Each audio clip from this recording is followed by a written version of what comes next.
Okay. Okay, hi. Welcome to Grown Up Storytime 160. Thank you. My name is Emily. I'm Blair. And we produce Grown Up Storytime. Yeah. And you will soon see another face up here soon. We want to give a little shout out to Amanda. She's in the back because we needed help, y'all, and she responded to the call. So get ready. We're expanded. Yeah. Yeah, we don't have much to talk about. There's no workshops coming up or anything like that. But if you have a story or you get inspired to write a story, we have an email. It's grownupstorytimehouston@gmail. You can send it in. We may not have workshops, but here's how we're doing things with readers. If we do now the story party the week before Grown Up Storytime, and if you're really interested in reading and you have had previously no theatrical experience before, that's going to be the best way for us to get a sense of where you're at, and they're fun, and that's how we choose stories now, which is even funnier. And it's literally right here, Double Trouble. So you just come to the same general location, use the same parking spot, but then go over there. Good. Why can't I think of anything that we normally say? I don't know. You're sleepy. Yes, we're both very, very into sleep. Also, what is great about Grown Up Storytime is it is a live performance. And if you did have anyone who is going to be streaming, you might want to tell them we are going to upload the show tomorrow. We're going to record it and upload it tomorrow. But the microphone is sensitive. Also, the room is very reflective of sound because it should be. It's a performance venue. That means when you talk and you're not the one up on stage, we can still hear you. So just make sure that especially in between readers, keeping your voices down, and if you need to have a whole conversation, there's a whole patio outside for that, which we recommend visiting either when you need to talk or afterwards. There's also a show at Big Top, Horny Tonk, which you can join. We usually hang out there for one afterwards, so we might go sleep. Tonight might be a sleep night. I also wanted to direct you to the back of your program because there are lots of other things going on around town. This is a storytelling event in which people send us stories, maybe you next time, and then we assign that story to someone else. There is a Tell Your Own Story event in Houston. We have a moth chapter, which is very cool. Our friend Dusty is the host, and that is every second Tuesday, usually, at Warehouse Live. And then there's all sorts of other things that we're plugging on the back. The next thing, normally we like to plug Neobenchy as well, but they're actually not doing that next month. They're doing a Laserdisc movie club. What? We'd like to know. I don't know. Maybe we get to watch a movie at Big Top next month. I think that's what's happening. Yeah, I think so. Okay, should we start? Yeah. Okay, we're gonna start the show. Thank you for being here. Send us your stories, and please welcome your host, Ryan Adam Wells.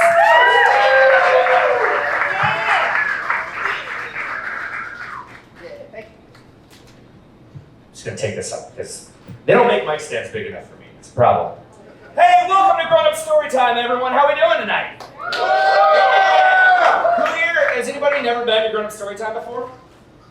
Wow, a lot of hands. It's not a classroom. You can tell me. You can say, yeah, that's good. Cool. All right. So before we get rolling, I just want to remind everybody about this. So think about when you are hanging out with your friends and you're telling a story. And you're telling a story to somebody, and then they suddenly stop making eye contact and pick up their phone and start texting. How does that feel? Bad. Real bad, right? Yeah. So when people are up here reading, please make sure to give them your attention and your love and your eyes and laugh and cheer. And also remember when you're telling stories to your friends how it feels when you're telling the story and they turn and start talking to somebody else. And it sinks your heart down to your stomach, right? It feels like crap. So let's not do that, right? We're all going to pay attention and enjoy the stories and listen and give our hearts and eyes and open minds. Yeah? Yeah! That's why I love this event. It's the best people in the city. All right, so I'm not going to talk too long. We're going to get things rolling right away. So your first story of the night, folks. Written by my good friend Keith Taylor. Read by Astrid. Get ready for the Bathtub Chronicles.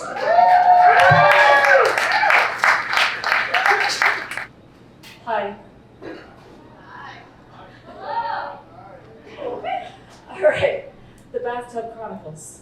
Okay, the first thing I need you to remember is that I'm a very big dude, or gentleman of impressive girth, as I like to describe it. I always have been, no matter how good of a shape I was in, so just keep this in mind.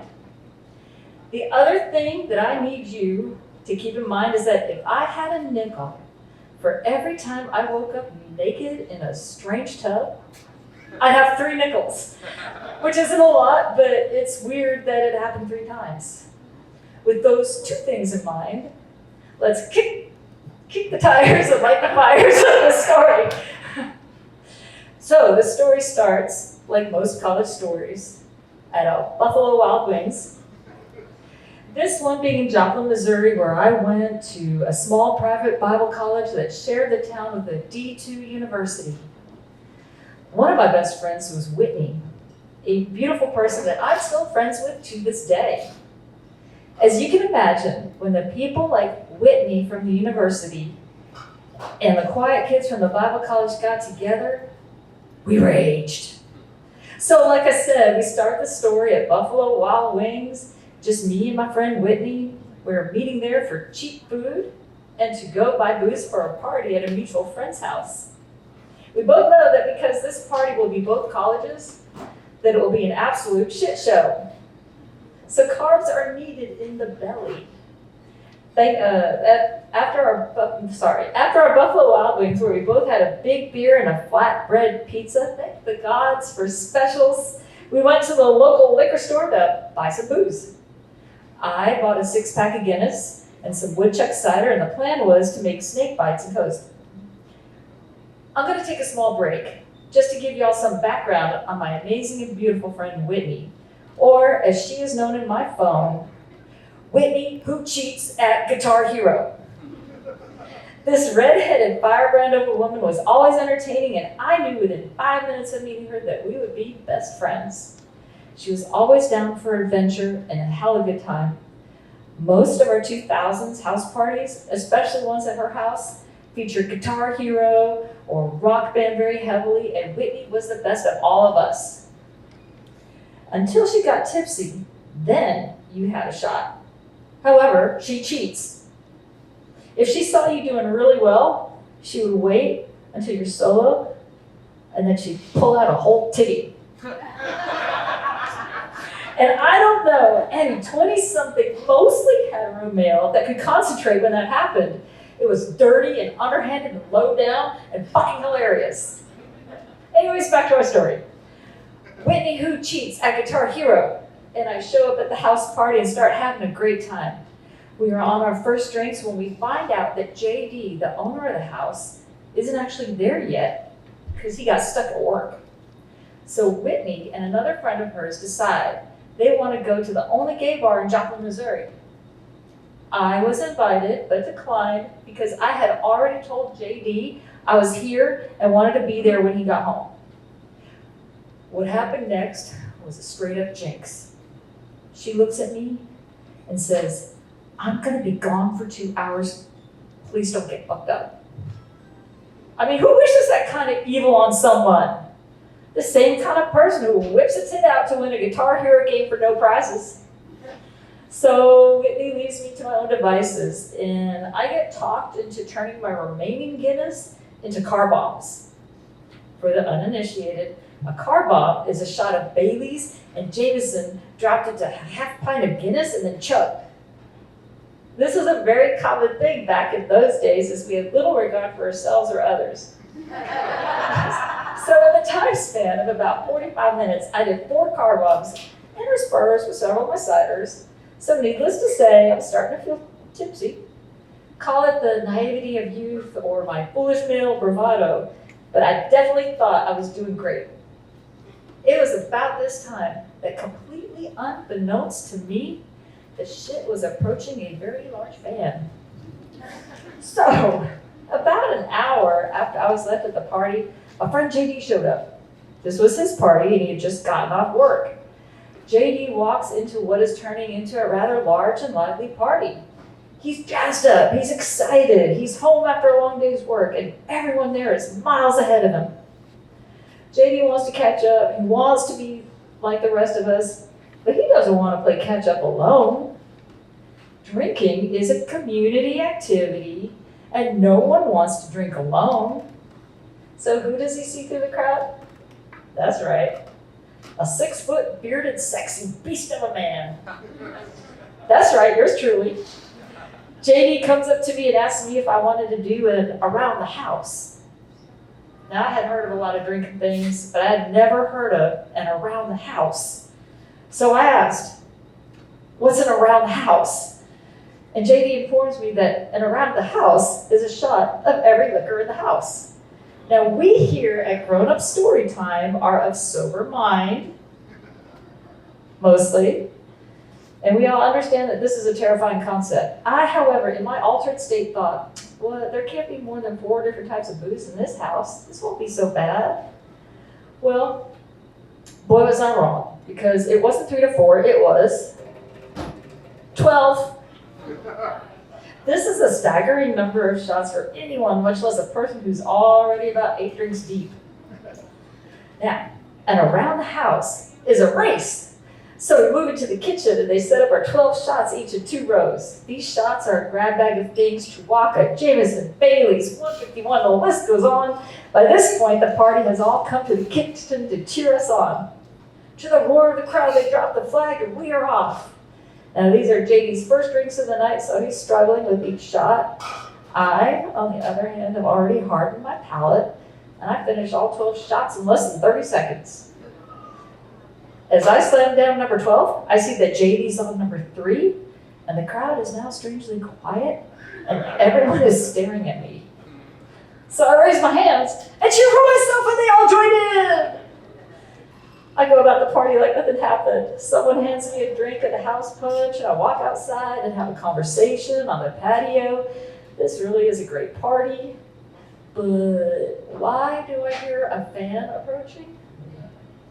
I walk back inside and sit down because someone is spinning the room around me, which is very rude. While on the couch, my friend Anthony looks at me and says, "Hey man, you don't look too good."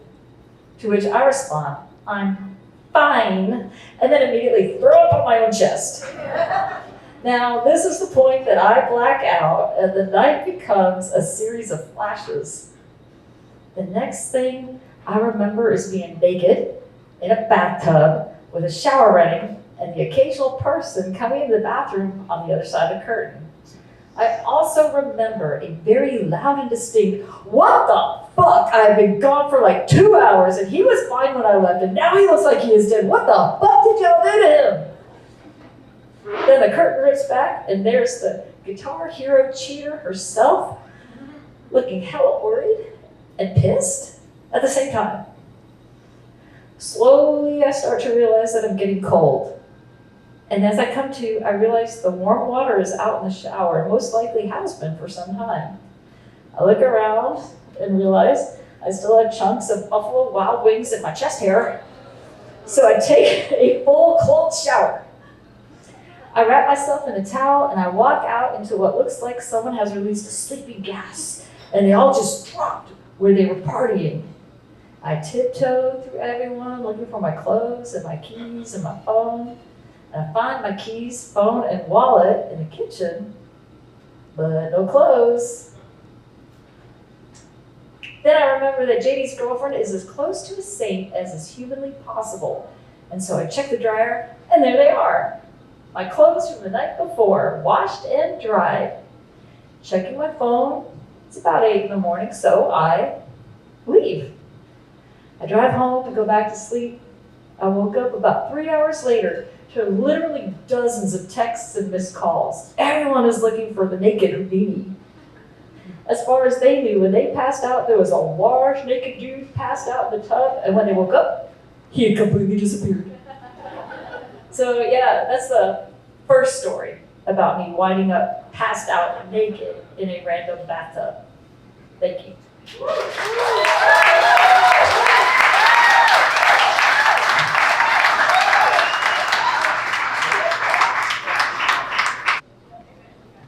Excellent character work, breaking a shoe on your way up. Really got us involved in the story, right? You want to know what happened. Oh man. So that story ended with a to be continued, I think, right? Bathtub Chronicles for me it's just one and done.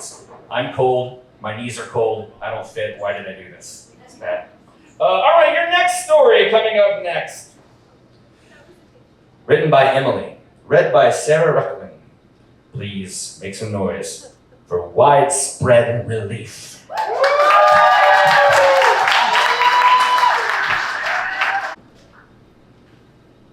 Hello. Sorry for being so tall. Oh, there you go. Okay, sorry for being the tallest person in the room, everyone. Widespread relief. I lost my virginity on my 28th birthday. I guess you could say I was a late bloomer.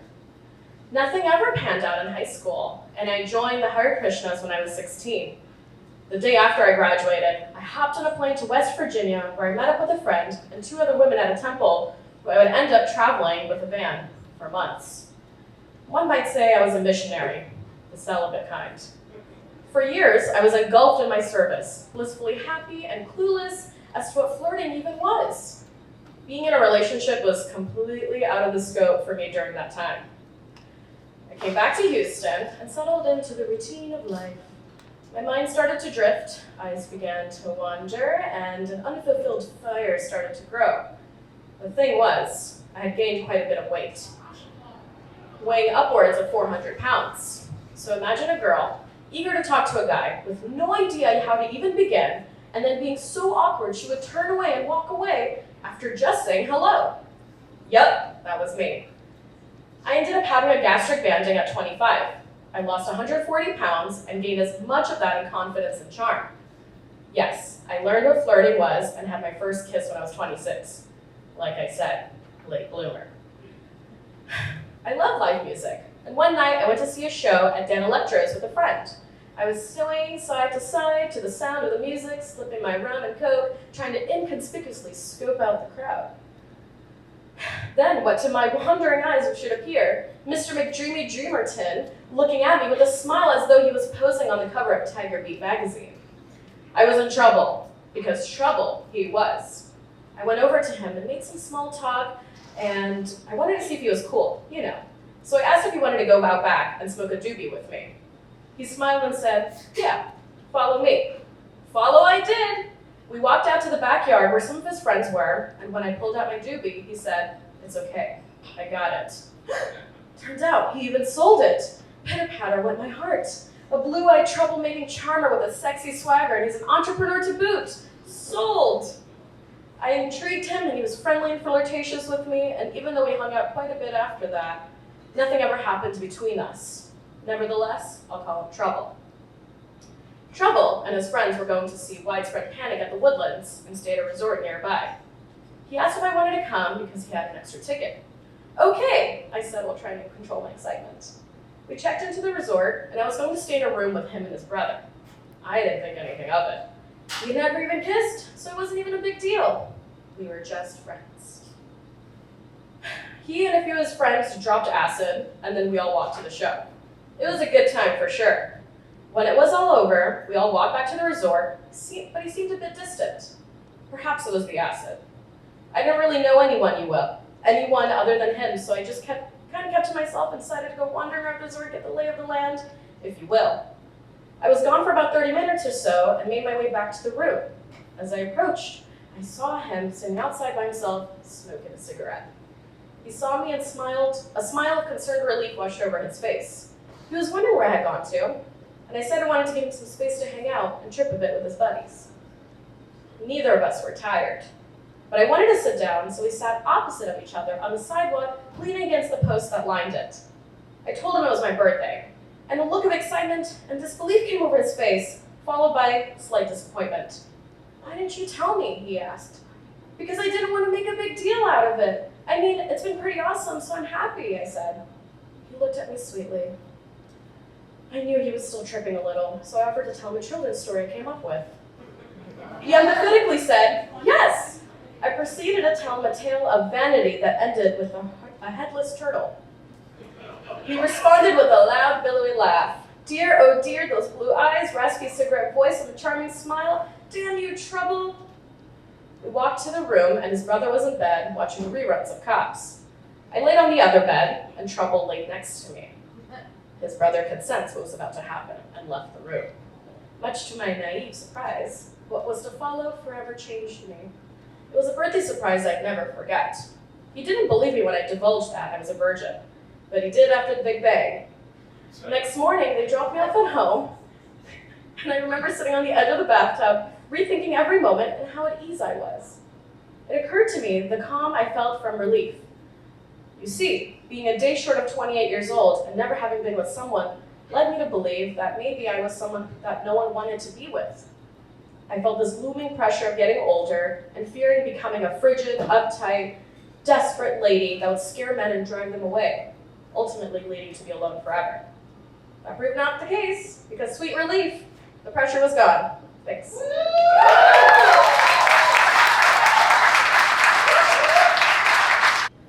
All right. Hey, real quick, I know there's a lot of people still standing up. There are a lot of open seats. You're welcome to come take. If there's an open seat next to you that no one's sitting in, can you raise your hand real quick so we know? Come on, come fill them in. Come on. Yeah. Oh, yeah, that's fair. If you've been sitting all day, I totally get it. I'm a stander too. I really understand. All right. But we like it to feel full, you know, once you feel comfortable next to each other. Also, you're more likely to laugh and have a good time if you're shoulder to shoulder with someone. It's scientifically proven. I don't know, maybe it's the uncomfort. Just trying to ease it as quickly as you can. All right, coming up next. Written by Abhinav Kumar and read by Sam Turner. Please make some noise for Two Gods. Two gods. Look at her. My uncommonly calm, very uncommonly bald father said. Past the solemn chatter, behind the wisps of incense, there she was. His mother. Even in her 60s, she sat cross-legged, leaning a little against the chase lounge, loosely draped in a window-white sari.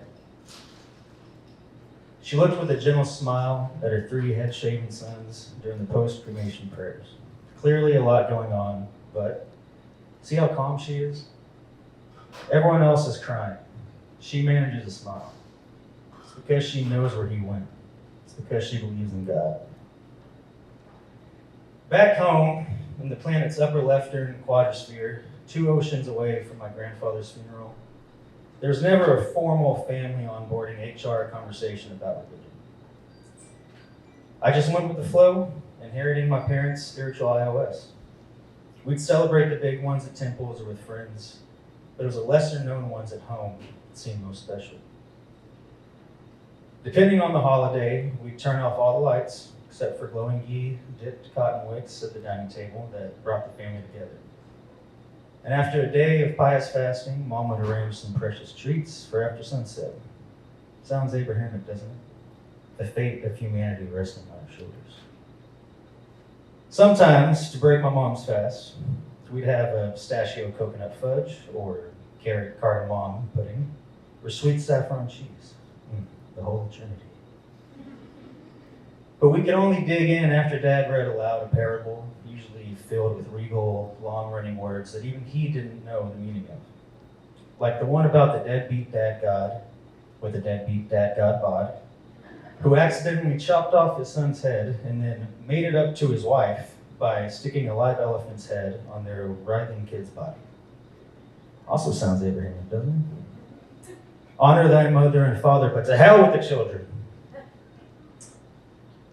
I don't know. Does your family's religion or culture or day-to-day life have a part where you eat food or tell stories? Probably not. Pretty weird, I guess. We're all different, nothing in common. Lock the doors, holy wars, start the countdown. I love you, Jesus Christ. Neutral Milk aside. Neutral Milk Hotel aside. It wasn't until we moved to Texas from one of the Union states that I got a strong whiff of secondhand Christianity for the very first time from one of its Confederate descendants, my next door neighbor, Mike. He was cool in middle school. He had all the Star Trek action figures and listened to bootleg Bone Thugs on cassette. And he saved my life in neighborhood water gun World War II. Normal, good kid. Then one day, he told me he was Christian. I didn't know what to do. Was he okay? Curious, I went with him. During the week, my elementary school's auditorium/cafeteria fed us off-brand prison-grade loogies while kids straw hawk spitballs at the ceiling. But on Sundays, in that same lunchatorium, a Christian congregation would congregate. Kids, parents, uncles, aunts, neighbors, all gathered at 7 on the Sabbath at a state school to toss Caesar salad and worship level rate, unemployed, domestic, Roman terrorist, Jesus Hortensius Christ. But it was fun. There was a rock and roll business casual pastor who'd hurry through his sermons so we'd get to the fun part. Singing alt-rock hymns that I remember word for word to this day. Break through the chains of my life. Tear down the strongholds and walls.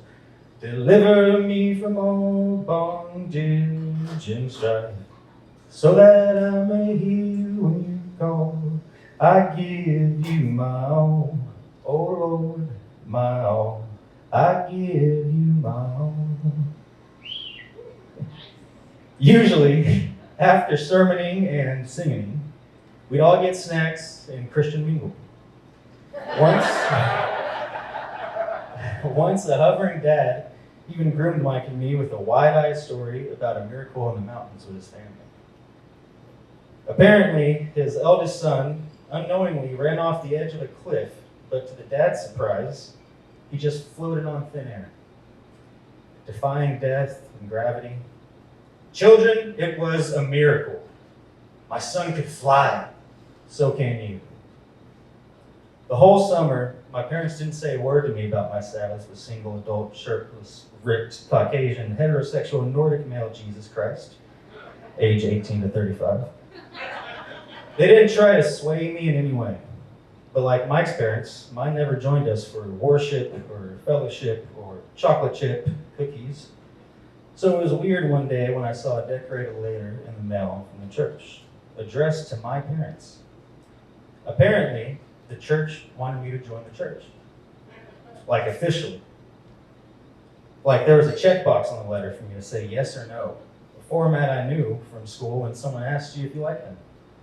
But I didn't realize God was as thirsty as internetless fifth graders who had just taken sex ed on a 70-foot movie screen with Kate and Leo.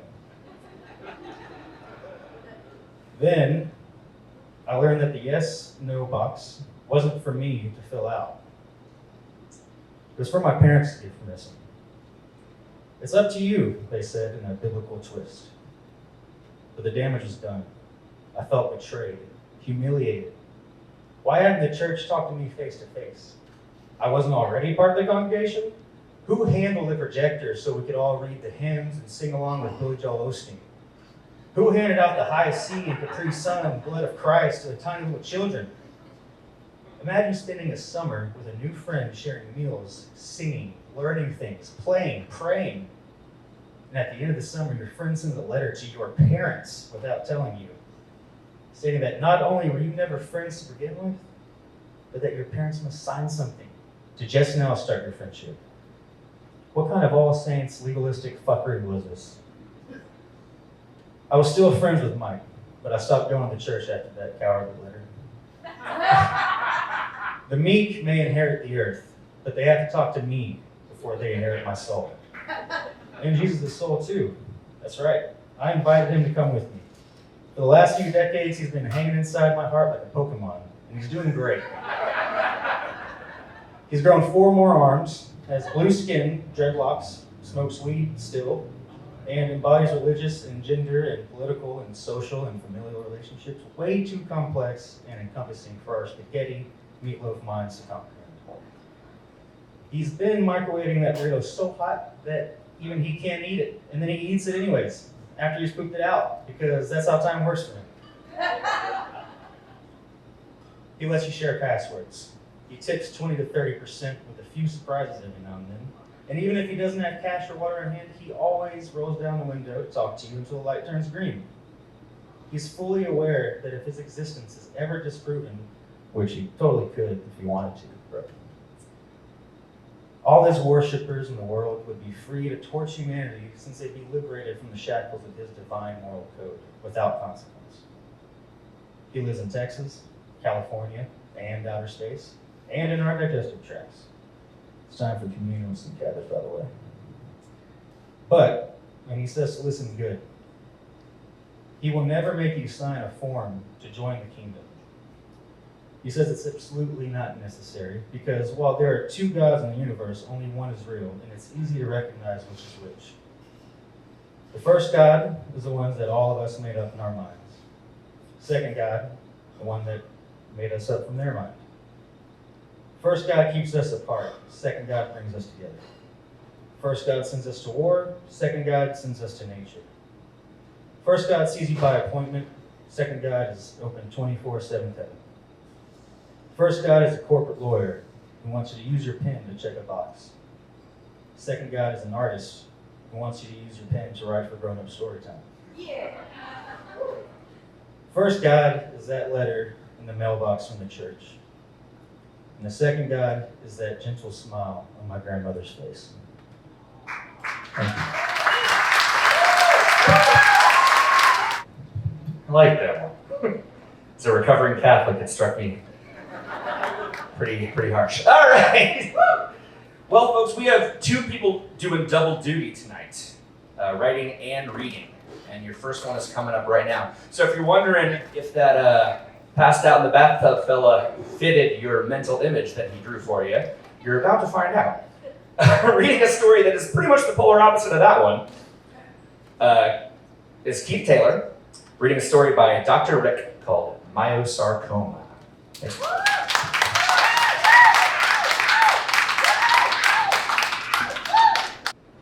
And Ryan is not wrong. This is kind of the opposite of the story I wrote, which is a great juxtaposition.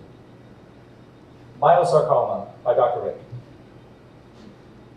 In approximately 30 days, my sister Lily will be dead. A cruel clump of spindle-shaped cells took up residence deep in her left thigh and has evaded every eviction notice. In fact, it has spread to the rest of her body, annexing adjacent structures, changing the landscape of her musculoskeletal system. Just as many Houstonians could not stop the spread of Houston sprawl, her many doctors could not stop the tumor's senseless takeover. Blight. Unending blight has set in. I hate the phrase, she lost her battle with cancer. When my classmate was killed in a wreck on the way home from senior prom, no one said he lost his battle with an automobile. When my father dropped dead of a heart attack, no one said he lost his battle with myocardial infarction. Why are things so different when a person's death is prolonged? Why must we be so demeaning? Why is it a patient's task to be a warrior in a fight they never signed up for? Isn't that the doctor's job?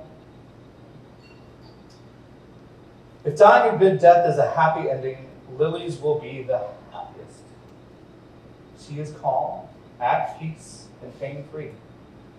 She is never alone, filling her days with showing photo albums to her children. She laughs through the things that used to be so important, like waxed eyebrows and filled castings. Her calendar is free of appointments. Her countertop is no longer a pharmacopoeia. single bottle of morphine seems to do the trick. She started singing too. All is well with my soul. This will be a very good death indeed. Working in the concrete field of medical research with precise numbers and predictable relationships teaches detachment. Math has no feeling. Science has no emotion. You sit in a lab manipulating a mouse's DNA. You watch the mouse swell with painful tumors, then shrivel and die. You write your report. You make a note of the unusual white toe. Once you understand the chemical process behind grief, you will try to convince yourself that it can be controlled. You will turn away from the disturbing images of your sister's shriveled body, and you will maintain a frozen smile. You will use dicarbon hexahydrate monoxide, which is called ethanol, to mitigate the feelings of neurochemicals, that hormones dancing in your brain. You will try and try and try to replace your memories with equations. A to the power of B is C. 6 divided by the square of 2 times 3 plus 4 is 10. Please excuse my dear Aunt Sally. AX squared plus BX plus C equals 0, where X is the unknown. Lily's cancer is the unknown. The lab mouse single white toe is the unknown. There will always be an unknown. And this is what keeps me awake at night. I cry when I dissect lab mice. I will never stop crying.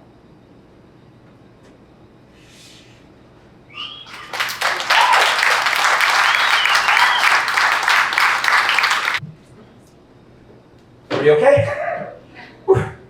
All right. Your next reader this is our second double duty of the night. All right, this story was written by Astrid, hopefully with both shoes at the time. Please welcome your reader, Amanda Shih, reading That Cavalcade Glow. This is about right. Alright. I was crotch deep in water, which is why the random stinging going up each leg under my wide pants was wearisome. You're right, fire ants. Houston doesn't get the flashy Texas monthly, come experience the outdoors, blah blah 5-page pull-out tourism advertising that New Mexico and Florida sink in there. We don't have sun-splashed Adobe canyons, clear blue, crystal clear blue watering holes, zip lines over sequoias, but we do have adventure around every corner. You can plan for adventure in those other places, make reservations, pack the appropriate equipment. Know you'll be ready for the wonder, the sunsets. Houston Adventure has the element of surprise. That's automatically 7 levels up. It's an involuntary World of Warcraft, Minecraft, Roblox on the ground in real time with 7.3 million participants. We all know the regular Easter eggs in the game, right? 1, drive all the way around the 610 loop with your friends and watch time flow backwards. 2, stick your hand in the San Jacinto River and your fingers will glow green. 3, ping the gallery furniture sign as you're driving by with a beer can and Mattress Mac will give you money. And everyone knows only noobs wait at a train crossing inside the loop. Everyone else veers madly down the side streets at a top speed up to the underpasses at Studemont or Yale. Psh, that's Houston Adventure Basic Edition. Of course, the massively multiplayer role-playing game Houston has both predefined adventure paths, I-45, I-10, 59, as well as being a sandbox where you define your own escapade. Raise your hand if you were here in September 2019. September 19, 2019 to be exact. I, like many of you, started the day with the quest as yet unforeseen, as most Houston adventures are. Instead, I found myself receiving fashion commentary at 7:45 a.m. from 11th grade Northside Yes Prep student Armando Pena in homeroom. "You look like a highlighter," he observed, "and it hurts my eyes." He wasn't wrong. My teacher outfit that day was aggressively passive. I had wide-legged, rubbery Gore-Tex pants that were defiantly, loudly chartreuse. Think shed green on steroids. The pants were big enough to make a camping tent. Why were they Gore-Tex? It was raining that day. Why not? My top was long sleeve, fluorescent yellow. Fashion. I took Armando's comment as a win. Yay, now no one will fall asleep. Groans echoed the classroom. So that was my video game skin, if you will, that day. Kinda cool. Avatar-wise? That day, September 19, 2019, was the apex of Tropical Storm Imelda. Imelda was the fourth wettest storm on record in Texas. Rainfall estimates in the Houston area were easily 30 inches. It seemingly caught everyone unaware. How do we know this? Because everyone was at work and school. Speaking of school, Yes Prep Secondary is off Jensen by 610 East and 59 North, in a gritty industrial area surrounded by exposed downtrodden houses. When we teachers were finally released from Yes Prep that day, after frustrated parents could barely get back to their kids, I tried every direction in my SUV, only to be forced by floodwaters to turn back, a block away from the school. I parked my car on the highest part of the parking lot I could. The only way out would be on foot. I knew I didn't want to trek the 5 miles back to my place in the Heights, but I did have a friend. A new friend, a sexy, smart, fun friend, 1.7 miles away. A real-life game quest was born. My assets? One cell phone, Samsung, of course. Fuck all y'all with your iPhone madness. One umbrella and one wide-legged chartreuse pair of Gore-Tex pants that could be repurposed into a flotation device. Do you know what a Superfund site is? It is a highly polluted plot of land, so extremely toxic that it made it onto the national priorities list of the nation to clean up. One example is the Hanford site in Washington State, where they made the nuclear bomb. Do you know how many Superfund sites there are in Houston/Harris County? 25. 17 of those are as of yet unremediated. I walked slowly across the North Cavalcade Superfund site in thigh-high floodwaters. The South Cavalcade Superfund site is immediately adjacent on the other side of the street. 21 acres total, parallel to Jensen as you head through near Northside towards I-45. Floodwaters stretching into the neighborhoods. Those two Superfund sites had significant soil and groundwater contamination issues since first making it onto the EPA's national priorities list for being so toxic in 1983. The list of soil contaminants includes naphthalene, benzopyrene, and benzene, among about 20 others. The latest 5-year report from the EPA on the North Cavalcade one came out last month in June 2023, That 5-year span includes Tropical Storm Imelda, of which no mention is given. Does not lie in the 100-year floodplain, is not. We all know that's not relevant. I was not the only petty swimmer that afternoon around the Superfund sites. Many neighbors were out and about in their yards or making their way down Cavalcade in deepening water. Some waved. That was the deeper, involuntary adventure. However, at the moment in time, in the surface quest that I was on, I found my assets were unhelpful. Umbrellas are useless against fire ants underwater and under your pants. My worry was the thong I was wearing and how little protection it would bring. I started laughing while half yelling with each sting. "I'm getting bit, be careful!" I shouted to some neighbors. "It's less deep over here," shouted some men to my left. I sloshed through the yard diagonally, and then some more neighbors' yards, and made it to collect my quest reward. I had over 40 fire ant bites on my legs. We did have fun counting them, though. Rainy days, y'all.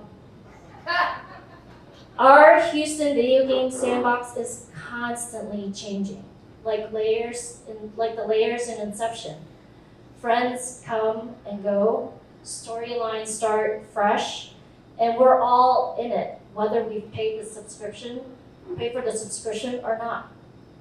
I can only imagine the wild adventures you've had here, and I hope sometime to sit around a campfire with a bunch of y'all as we swap tales.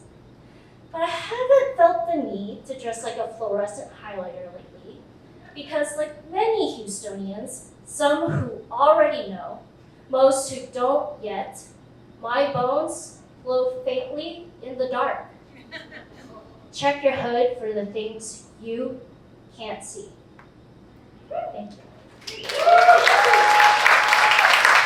Okay, folks, we have one more story for you this evening, but before we get to that, I want to remind everybody, please look at the back of your program and remember, if you want to submit a story, if you want one of your stories read up here, it's super easy. All you got to do, type it up, email it to that email address right there, grownupstorytimehouston@gmail.com. Please send in your stories and then come watch them get read. It's a lot of fun. We'd love to have you out do that, okay? Now, your final story of the night, folks. Written by Brendan Bourque-Sheil and read by Chuck Vaughn. Notes from an expedition.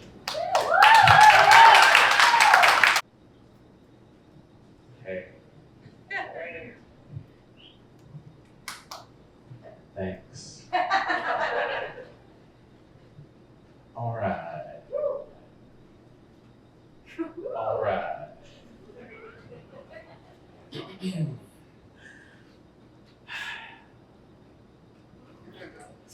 Notes from an expedition. For most of my life, I only knew my father as a number. Donor 118. My mom's picked his profile out from a small stack of options at a sperm bank in San Francisco. There was a bigger sperm bank in Oakland with a lot more options, but it was too expensive for my mom's, so they found Donor 118 in this more affordable place, or, as I would later call it, the discount sperm store. When I became a legal adult, I was allowed to learn Donor 118's identity, but for years, I never got around to it. I just wasn't that curious. The way I saw it, I already had two parents, and one of my moms had done a great job with all the stuff that's normally designated to dads, playing catch, woodworking, corny jokes, anger problems. It was like she trained to be a dad. In fact, as a little kid, I'm told I called her dad. I guess, based on the data the world was giving me, that's the role she was playing. It's probably not a coincidence that, after she died, I started to wonder more about 118. I think between losing a parent and just the way that your opportunities to meet people start to dip in early adulthood, he suddenly seemed like a connection worth exploring. But whenever I'd make a move in that direction, this weird thought would stop me. I'd think, wait, I haven't accomplished enough yet. I need to build up my resume, learn to code, get in better shape, something to prove his sperm didn't go to waste. I don't know where the sudden insecurity was coming from. Cultural osmosis, I guess. What the world tells you about fathers is that they're powerful. There's all these movies where the good guy has to kill their father or kill someone else for killing them. A bunch of religions use father interchangeably with God. So I think I wanted to impress him and protect myself from him by showing up to our first meeting in some kind of shiny suit of armor. Eventually, I hit a new career milestone and decided, okay, now I'm qualified to meet my father. I sent a vial of spit to Ancestry.com and 2 weeks later, had the name and photo of like 100 paternal relatives. I found a guy who, based on his age and our shared DNA percentage, I figured was my father's brother. I messaged him like, hey. Sorry. Weird question. But do you happen to know how we're related? He immediately responded with, are you the child of a same-sex couple? And I was like, oh, I see you've solved this riddle before. He was like, yeah, I'll tell my brother I found another one. 2 hours later, I was emailing with 118. His name's Chris. He works in theater, like me, because free will is a fucking illusion. He works in TV and film too. He was an acting coach for the show Kenan and Kel, which I watched as a kid. Meaning, in a roundabout way, he actually had a small presence in my childhood. We set up a time to meet on Zoom, and because we have the same face, the first thing he says to me is, this is a self-serving compliment, but you're very handsome. Huh. A dad joke. Appropriate starting place, I guess. I learned enough about his life story to know he's cut from the same cloth as my mom's. East Coast born, West Coast bound. Child of the 60s, not comfortable labeling his orientation, but definitely not straight. Loves nature, hates Ronald Reagan. We're from the same tribe, which definitely makes things easier. Between that and our common vocation, we easily chat for 2 hours. I learned that I'm the last of his kids to reach out. He's like, you have 5 half-siblings, and 2 of them are twins, and one of them is trans, and one of them's a personal trainer, and one of them has kids, which I guess makes you a half-uncle. And I'm like, cool. I'm not overwhelmed by this at all. He sends me pictures of my siblings who look, to me, like my extended multiverse. There's a picture of me as a jock and as a mom. There's West Coast me, Mountain me, and weirdest of all, me whose photo is not available because he doesn't do social media. And trippy as this hall of existential mirrors is, I can only imagine what it's like for Chris to know there are all these kids out in the world with your nature, but none of your nurture. Then, eventually, those kids grow up and contact you, all wanting different things. One of my half-brothers apparently grew up feeling like he was really missing out by not having a father. He was one of the first to reach out to Chris, and he started calling Chris dad quickly. Then, there's my brother who emailed Chris a couple of times and was like, cool, now I know. And then just moved on with his life. And then, there's my brother who only met Chris once. Chris doesn't say much about their interaction, but he does describe it as unpleasant. So, it sounds like Chris has gotten the full spectrum of reactions from his offspring. Warmth, hostility, indifference. I realize that probably makes this meeting more fraught for him than it is for me. He asked me a question that I'm pretty sure is the most important one on his mind, which is, do you feel like you had a good childhood? Like, were you born into a good home? And I'm like, God, fuck. Wow. Kind of hard to distill the complexities of, you know what? Yeah, I did. Not without its trials, but in the grand scheme of the human condition, totally. Good childhood, good home, final answer. I feel like he has follow-up questions, but he holds on to them. We end the call sometime after that with me feeling like I just got through a fun but nervy audition. We make tentative plans to talk again in a week, but neither of us follows up. In fact, about a year passes where we don't talk. I kind of want to email Chris, but the more time goes by, the more awkward it feels to break the silence. Then Father's Day rolls around.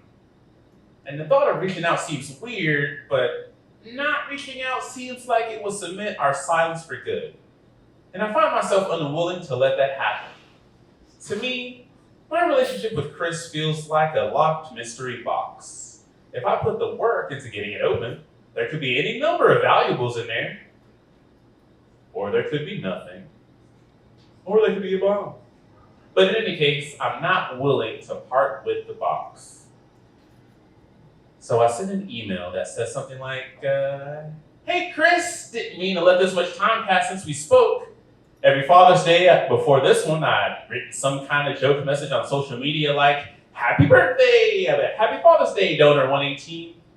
But this year, I'm glad to retire that joke and just wish a happy Father's Day to my dad. This is the closest I've come so far to calling him dad, which he technically is, but that doesn't stop me from feeling weird as fuck typing it. I guess I'm not like my brother from another mother who started calling him dad immediately. But Chris writes back quickly, and we Zoom again a couple of days later. This meeting goes just like the last one. We effortlessly chat for 2 hours, make plans to connect again soon, and then just don't follow up. I think at this point, we like each other well enough, but there's just no blueprint for this relationship. No intuitive answer to how we fit into each other's lives. It doesn't seem like we need each other, and family connections are a lot harder to forge when they're not rooted in necessity or prescribed by tradition.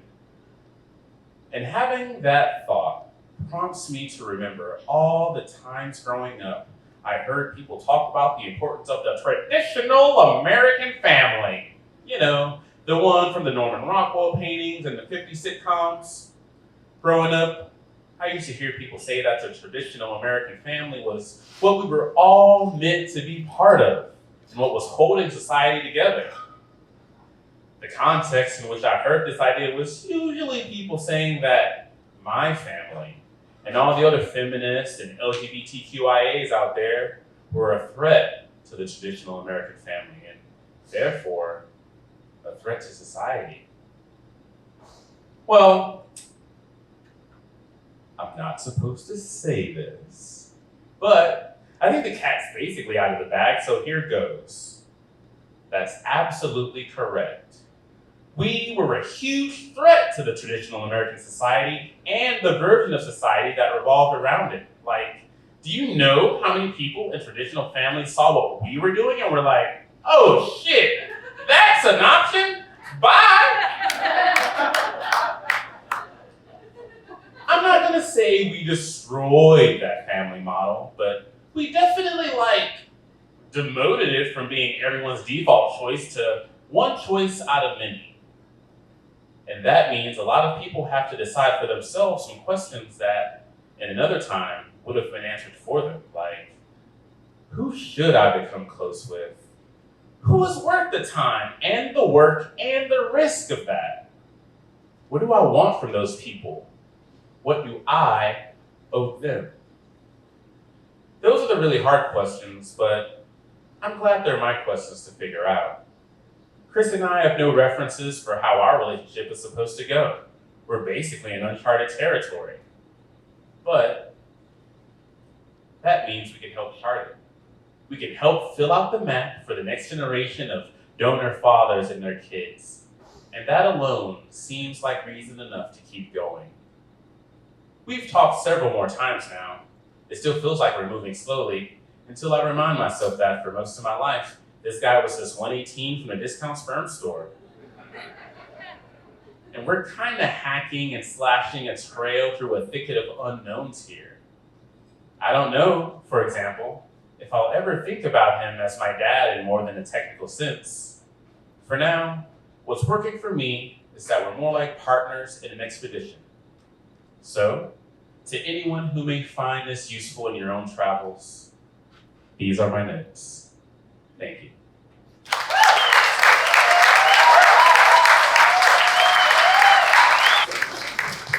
All right, thank you so much for coming to Grown Up Storytime, everyone. Hope you had a great time.